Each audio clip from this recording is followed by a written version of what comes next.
My girlfriend kissed another man and smirked. Relax, it's just a test for you.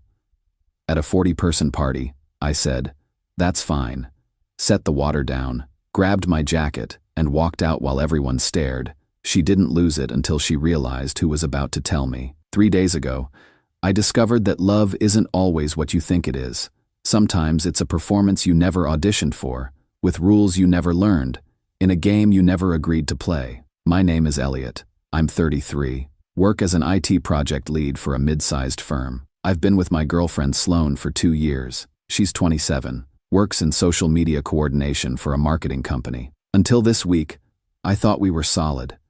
Not perfect, but solid enough that I was starting to think about next steps, maybe moving in together officially instead of the half-moved-in situation we'd developed over the past year. For the past few months, though, Sloane had been saying things that should have been red flags, but I interpreted them as relationship growing pains instead of warnings. She'd look at me sometimes with this expression I couldn't quite read and say, "You've gotten too comfortable." When I'd ask what she meant, she'd wave it off like I was supposed to understand some unspoken language. She started making comments about how I didn't fight for her the way I used to when we first started dating, how other men looked at her when we went out together and I didn't seem to notice or care. I thought she was talking about the natural evolution of relationships, how the intense pursuit phase mellows into something steadier. I thought comfortable was good. I thought not being jealous and possessive meant I trusted her. I was interpreting everything through the lens of someone who believed we were building something together, not someone who was being slowly prepared for a test I didn't know I was taking. Saturday night was Marcus Bell's birthday party. Marcus is someone who floats around our extended friend group. He's the type who always needs to be the center of attention, always has to prove something. Sloane has mentioned him before in ways that made me slightly uncomfortable, talking about how funny he is, how charming, how he gets things that other people miss. But she talked about a lot of people that way, so I filed it under her naturally social personality and didn't think much of it. The party was at Marcus's apartment, maybe 40 people, music loud enough that you had to lean in to have conversations, drinks flowing freely. Standard weekend gathering for our crowd. Sloane was in her element immediately, moving from group to group, laughing loudly, making sure everyone noticed how good she looked in the dress she'd spent an hour choosing. I hung back more, talked to my friend Noah and his girlfriend Claire, caught up with a few co-workers who were there. About an hour in, I went to the kitchen to get us both some water because Sloane had been drinking steadily, and I could see she was getting to that point where her laugh got slightly too loud and her gestures slightly too dramatic. I was gone maybe 3 minutes, long enough to find clean glasses, fill them with ice, add lime slices because that's how she likes it. Simple, thoughtful gestures that I thought meant something in a relationship. When I walked back into the living room, carrying 2 glasses of water and looking around for her familiar laugh, I found her pressed against Marcus Bell by the fireplace, kissing him with the kind of intensity that made it clear this wasn't a casual, drunken mistake. Her hands were in his hair, his hands were on her waist, and they were positioned in a way that made sure everyone in the room could see exactly what was happening. I stopped walking. The water glasses felt suddenly heavy in my hands. Time did that thing where it slows down and speeds up simultaneously. I could hear every conversation around me, could smell someone's cologne and the lingering scent of whatever appetizers had been put out, could feel the bass line of the music vibrating through the floor, but I also felt completely disconnected from all of it, like I was watching a movie of someone else's life. They broke apart after what felt like forever but was probably only seconds. Marcus looked flushed and proud of himself. Sloane looked expectant. She scanned the room until she found me standing there with those stupid water glasses, and when our eyes met, she didn't look embarrassed or apologetic, or even guilty. She looked satisfied, like something she'd been planning had finally come together exactly as she'd hoped. I waited for her to come over, to explain, to say something that would make this make sense. Instead, she stayed exactly where she was, leaning against Marcus with this small smile playing at the corners of her mouth, watching me watch her. The entire room had gone quiet, not silent, because the music was still playing, but that particular kind of quiet where everyone is pretending they're not paying attention to the drama unfolding in front of them while absolutely paying attention to every detail. I set the water glasses down on the nearest table, picked up my jacket from where I'd draped it over a chair when we arrived, and headed for the door. I didn't storm out, didn't make a scene, Didn't demand explanations or issue ultimatums. I just left. Because sometimes the most powerful thing you can do is refuse to participate in someone else's performance. But apparently, that wasn't how this was supposed to go. Update 1. The responses to my post have been overwhelming. Thank you to everyone who took the time to share their thoughts and experiences. Reading through them helped me understand that what happened wasn't just a moment of poor judgment or a drunken mistake. It was something much more calculated than I initially wanted to believe. I need to tell you what happened after I started walking toward the door, because that's when the mask came completely off, and I saw who Sloane really was underneath all the charm and social coordination. I'd made it maybe 10 steps toward the exit when I heard her voice cut through the music and conversations. Elliot, wait. Not panicked, not apologetic, commanding.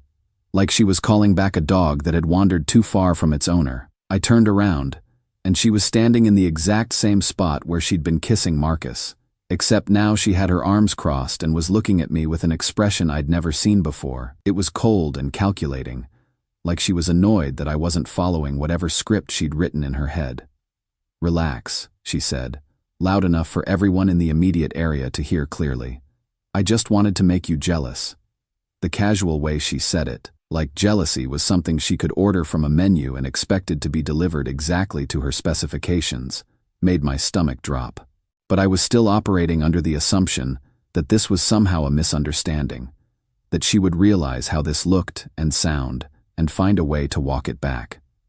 Why would you want to make me jealous? I asked, and I kept my voice level because I genuinely wanted to understand the thought process that led to this moment. She laughed. Not her usual laugh, but something sharper and more deliberate. Because you've been taking me for granted. You don't fight for me anymore.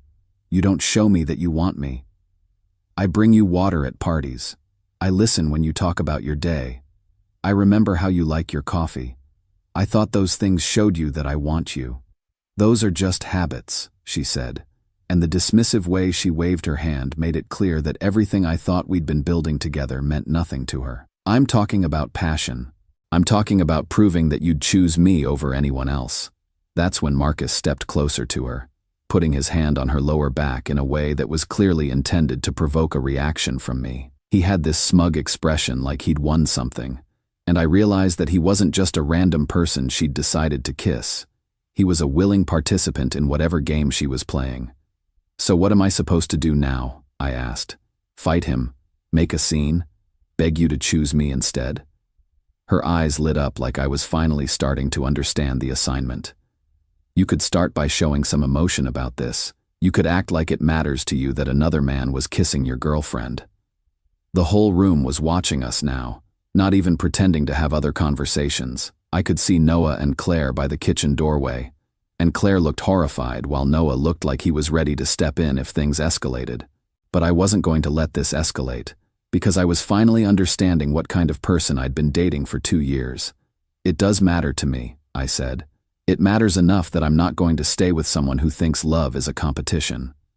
That's when she said the line that I keep replaying in my head, the words that made me realize I never really knew her at all. You're not supposed to leave. You're supposed to compete. She said it like it was obvious, like there were rules to this situation that everyone should understand instinctively, like the natural response to being humiliated publicly was to grovel for the chance to be humiliated further. I looked at her standing there with Marcus's arm around her waist, commanding me to fight for her like she was some kind of prize to be won rather than a person who had just betrayed someone who loved her. And I felt something inside me go completely quiet and calm. Congratulations, I said. You just made me something better than jealous. You made me single. I turned around and walked out of that party, and I didn't look back. Update 2. I haven't been able to stop thinking about what happened after I said those words and walked away, because it revealed something about Sloane that I'm still trying to process. The woman who followed me out to the parking lot was someone I'd never met before, even though I'd been dating her for 2 years. I made it all the way to my car before I heard the front door of Marcus's apartment slam open behind me. When I turned around, Sloane was running across the parking lot in those heels she'd spent 20 minutes picking out, her hair already coming loose from whatever style she'd carefully constructed before we left my place that evening. But she wasn't running to apologize or explain. She was running to continue the performance, except now the audience was smaller, and the script had apparently changed. "Are you seriously going to embarrass me like this?" she shouted when she reached my car. "Everyone in there is watching." I had my keys in my hand, but I stopped because I needed to understand what was happening in her mind. "I'm embarrassing you?" "Yes. You're making me look like some kind of cheater when all I did was try to get your attention." She was standing directly in front of my car door, blocking my path, and her voice was getting higher and more frantic. But what struck me wasn't the panic. It was the anger. She was furious that I wasn't playing my part in whatever drama she'd orchestrated. "Sloan, you kissed another man at a party in front of 40 people. That's not trying to get my attention. That's cheating." "It was a test." She practically screamed it, like the volume would make it make sense. "I needed to know if you still cared enough to fight for me." I unlocked my car and tried to step around her, but she moved to block me again. That's when I noticed that people were coming out of the party, gathering on the apartment balcony and in the doorway to watch whatever was happening in the parking lot. Marcus was among them, but he was hanging back now, probably realizing that this wasn't going according to whatever plan they'd discussed. "Please move," I said quietly. "I want to go home." Instead of moving, she put both hands flat against my car window and leaned her full body weight against the door. "You can't just leave. That's not how this works." "How what works, Sloan?" "Relationships, love. When someone you care about is slipping away, you fight for them. You don't just give up." I looked at her face in the parking lot lights. Makeup smeared, eyes wild, hair falling down around her shoulders. And I realized that in her mind, she was the victim of this situation. She had convinced herself that publicly humiliating me was an act of love, and my refusal to compete for her attention was an act of abandonment. "I'm not giving up," I said. "I'm choosing not to participate in whatever game this is." That's when she completely lost control.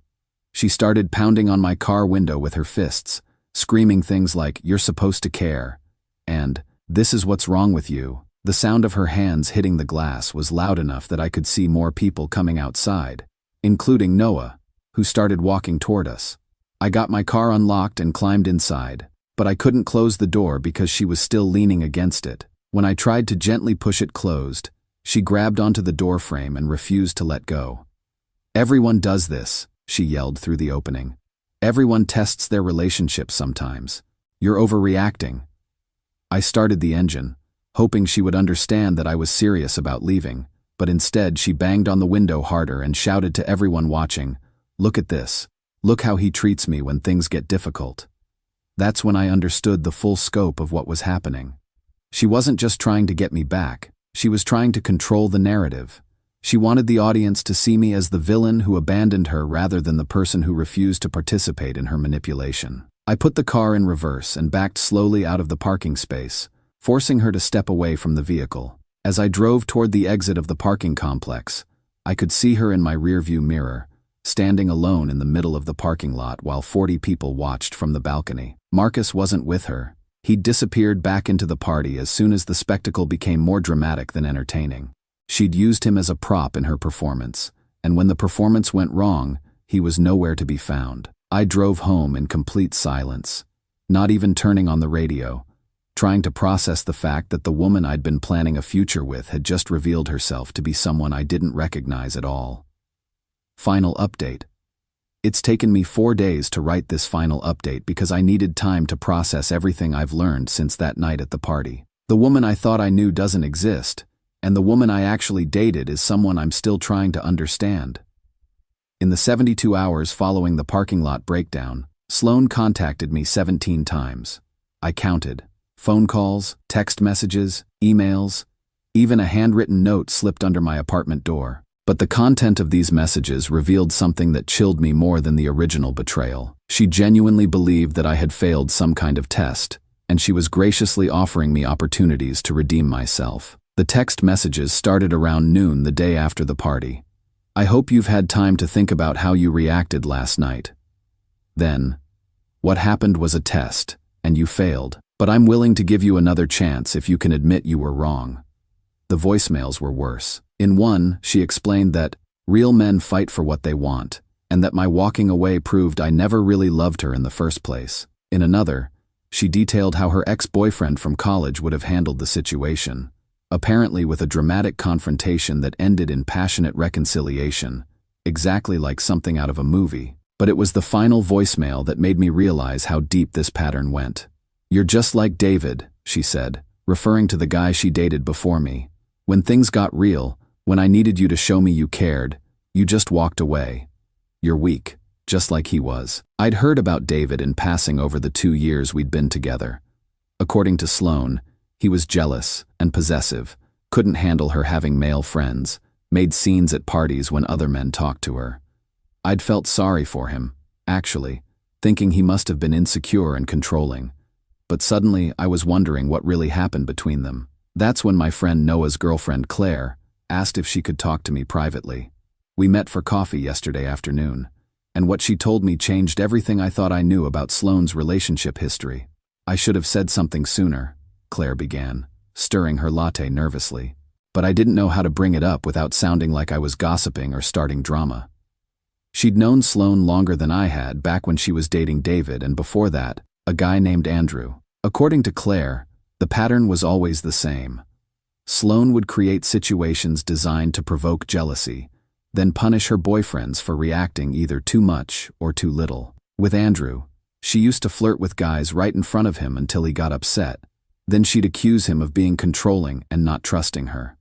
With David, she did exactly what she did to you. Kissed another guy at a party to test his love. But David actually did fight for her. He made a huge scene, got into a physical altercation with the other guy, caused so much drama that they got kicked out of 3 different social groups. And she stayed with him after that, for 6 more months. But then she started saying the fighting was too much, that he was too intense, that she needed someone more mature. When he finally couldn't take the chaos anymore and tried to establish some boundaries, she dumped him and told everyone he was weak and couldn't handle a strong woman. Claire leaned across the table, her expression serious. "Elliot, she's been telling people that you're just like David, that you proved you don't really care about her by walking away instead of fighting. But she's also been saying that David proved he was crazy and unstable by fighting. She's created a system where no response is the right response, where every man she dates is guaranteed to fail her test eventually." That conversation explained so much about the past few months. The comments about me being too comfortable, the complaints that I didn't fight for her anymore, the way she seemed to be pushing for some kind of reaction I couldn't identify. She'd been setting up the test long before that night at the party, creating conditions where I would inevitably disappoint her according to standards she'd never clearly articulated. Yesterday evening, I blocked her number and all her social media accounts. I also sent a brief text to Marcus, not to start a fight but to give him information. She's told me this exact scenario has happened with every guy she's dated. "You're not special, and you're not winning anything. You're just the next person she's going to test." I don't know if he'll listen, but I felt like I owed him the warning. Looking back on 2 years of relationship, I can see dozens of smaller tests I didn't recognize at the time. The way she'd bring up other men in conversation and watch my face carefully. The way she'd create minor crises to see how I'd respond. The way she seemed to feed off drama and uncertainty rather than stability and trust. I thought I was dating someone who wanted to build something lasting. What I actually had was someone who needed chaos to feel wanted. Someone for whom peace would always look like abandonment, and security would always feel like being taken for granted. The most disturbing part isn't that she tested me, it's that she genuinely believed love should be earned through competition and proven through jealousy. In her worldview, a man who trusts his partner and doesn't feel threatened by other men isn't secure and confident. He's weak and disinterested. I'm not angry anymore. I'm not hurt, exactly. I'm just relieved that I learned who she really was before I made any permanent commitments to someone who would have spent the rest of our relationship creating problems for me to solve as proof that I loved her. Some people need drama to feel alive. Some people need uncertainty to feel valuable. Some people need to test the boundaries of every relationship until those boundaries break. I understand that now, and I understand that there was never going to be a way to pass her tests, because the tests themselves were the point. I'm not looking to date anyone right now. I need time to trust my own judgment again, time to recalibrate my understanding of what healthy love looks like. But I know what it doesn't look like. It doesn't look like performances and competitions and tests designed to prove worthiness. Real love doesn't ask you to fight for it. It just asks you to show up, consistently and honestly, and build something together. Everything else is just drama disguised as romance.